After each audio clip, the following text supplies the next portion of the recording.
Μια φορά και έναν καιρό, βαθιά μέσα σε ένα πυκνό και αρχαίο δάσος, εκεί όπου οι κορυφές των δέντρων άγγιζαν σχεδόν τον ουρανό, ένα μικρό δεντράκι άρχισε δειλά να φυτρώνει ανάμεσα σε γιγάντιους κορμούς.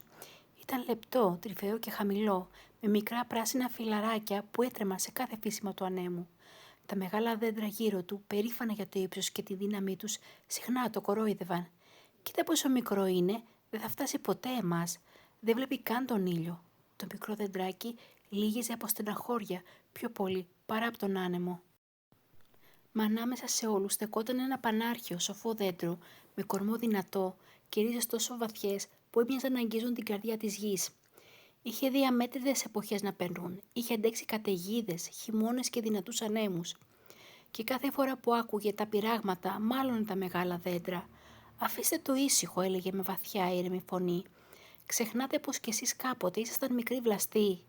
Κανένα δέντρο δεν γεννήθηκε ψηλό. Όλα χρειάζονται χρόνο, υπομονή και φως». Μα το μικρό δεντράκι, όσο κι αν ήθελε να πιστέψει αυτά τα λόγια, πολλές φορές αμφέβαλε.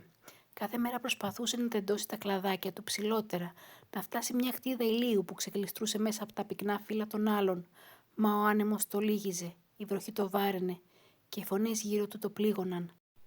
«Ίσως έχουν δίκιο», ψιθύρισε με λύπη. «Ίσως είμαι πολύ μικρό». Τότε το σοφό δέντρο άπλωνε προστατευτικά τα κλαδιά του και του μιλούσε απαλά. «Μικρό μου, άκουσε με καλά. Όλοι κοιτούν πόσο ψηλό γίνεται ένα δέντρο, μα λίγοι καταλαβαίνουν από πού έρχεται η αληθινή του δύναμη. Η δύναμη δεν βρίσκεται μόνο στα κλαδιά που φτάνουν στον ουρανό. Βρίσκεται στις ρίζες που απλώνονται βαθιά μέσα στη γη. Όλοι θέλουν να μεγαλώσουν προς τα πάνω, μα αν δεν δυναμώσεις πρώτα από μέσα, αν δεν φροντίσεις τις ρίζες σου, ο πρώτος δυνατός άνεμος μπορεί να σε ρίξει. Να θυμάσαι, δεν έχει σημασία μόνο πόσο ψηλά θα φτάσεις, σημασία έχει πόσο βαθιά θα ριζώσεις». Τα λόγια αυτά φόλιασαν βαθιά μέσα στην καρδιά του μικρού δέντρου και από εκείνη τη μέρα δεν βιαζόταν πια μόνο να ψηλώσει. Άρχισε πρώτα να δυναμώνει από μέσα. Η άνοιξη το δρόσισε με απαλή βροχή. Το καλοκαίρι το ζέστενε με χρυσές ακτίνες.